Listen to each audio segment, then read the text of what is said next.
Imagine waiting 40 years for a single moment.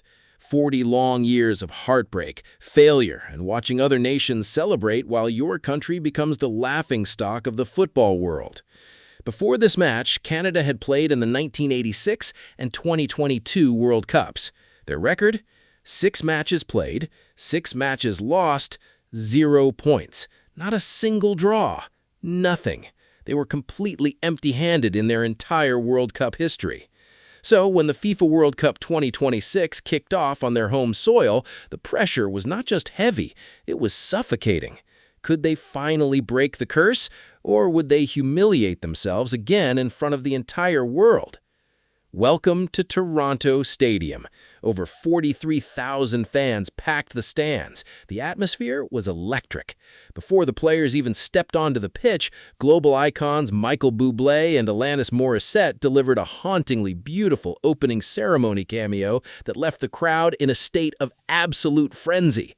The fans were ready, the nation was ready, but inside the dressing room, head coach Jesse Marsch dropped a psychological bombshell that nobody saw coming. Alphonso Davies, the absolute superstar of Canadian football, was left on the bench, unused.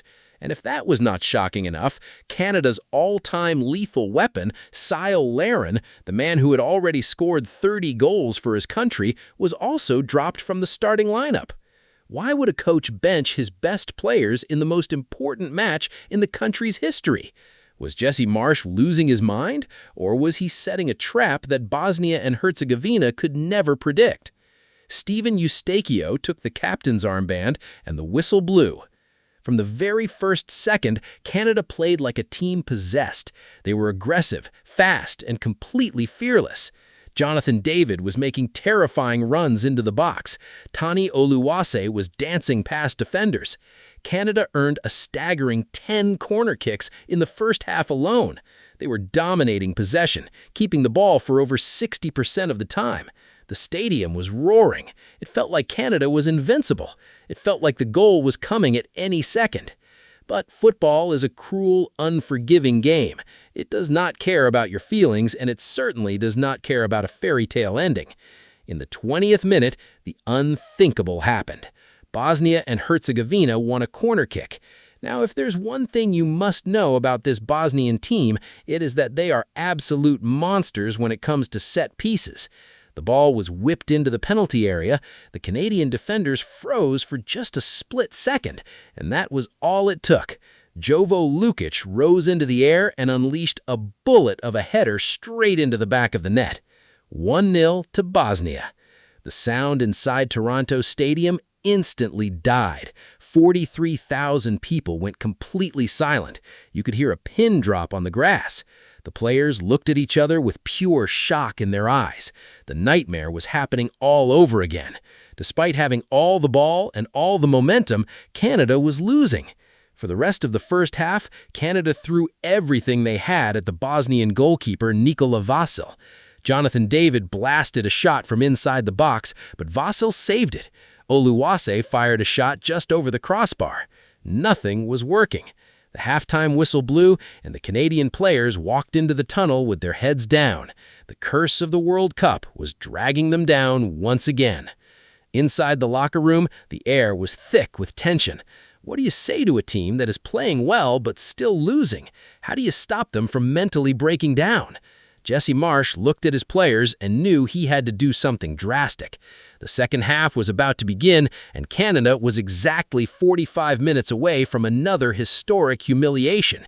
Would they surrender, or would they fight back in a way the world had never seen? The second half began, and you could feel the sheer desperation pouring out of the Canadian players. Every pass, every tackle, every sprint was driven by pure survival instinct. And in the 53rd minute, the stadium erupted. Richie Laryea, the fearless Canadian defender, broke through the Bosnian defensive line. He was one-on-one with the goalkeeper. Vasil rushed out, but Laryea was too quick. He slid the ball perfectly past the keeper. It was rolling straight into the empty net. The Fans were already screaming, half of them already out of their seats celebrating the equalizer. But out of absolutely nowhere, Bosnian defender Sead Kolasinac came sprinting back. In a blind panic, Kolasinac threw his body at the ball, clearing it directly off the goal line. The ball deflected wildly, smashed violently against the crossbar, and bounced away to safety. It was agonizing. After the match, Larea even admitted to the media, 9 times out of 10, that's an own goal. He puts it in his own net, but it hits the crossbar. It's a great play. The psychological damage of that moment was devastating. If a ball off the goal line hits the crossbar and stays out, you start to believe the universe is against you. The clock was ticking. 60th minute, 70th minute. The fans were biting their nails. Some were crying. It felt like the dream was over. But Jesse Marsch had a final card to play. Remember the man he left on the bench? The man everyone questioned? In the 76th minute, Marsch made the substitution that would change Canadian football forever. He called upon Cyle Larin. The stadium let out a roar of hope. Larin stepped onto the pitch with eyes like a predator. He had watched from the sidelines for 75 minutes. He knew exactly where the weak spots were, and he wasted absolutely no time. Just 1 minute and a few seconds after stepping onto the grass, the magic happened. The 77th minute. Promise David fired a sharp, dangerous pass into the penalty box. Larin received it with his back to the goal. In one fluid, devastating motion, he executed a brilliant turn, leaving his defender in the dust. He unleashed a ferocious shot. The ball struck a Bosnian defender, changed direction slightly, and ripped into the back of the net. Goal! Toronto Stadium literally shook. 43,000 people lost their minds. Strangers were hugging each other, crying, screaming at the top of their lungs. The noise was deafening. Jesse Marsch stood on the touchline, a massive smile on his face. His masterstroke had worked perfectly. He later revealed he told his players, "We've got 'em, now it's time to push your foot on the jugular." The game was tied 1-1, and Canada had just secured their first ever point in World Cup history. But the drama was not over. In the final seconds of stoppage time, Canada had a golden opportunity to snatch a historic victory. Larin broke free once again in a highly dangerous position.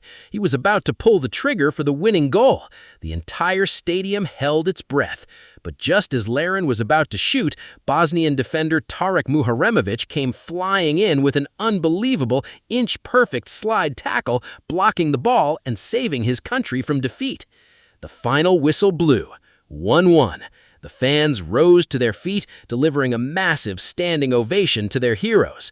Jesse Marsch gathered his players in a circle on the pitch, celebrating a monumental milestone. They didn't win, but they had finally killed the curse.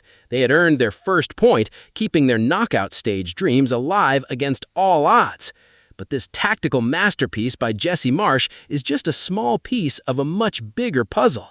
If you want to know the hidden secrets behind how modern football managers manipulate their players to achieve impossible results, you can't miss my next breakdown. Watch it right now as we dive deep into the ultimate mastermind strategies shaping the beautiful game.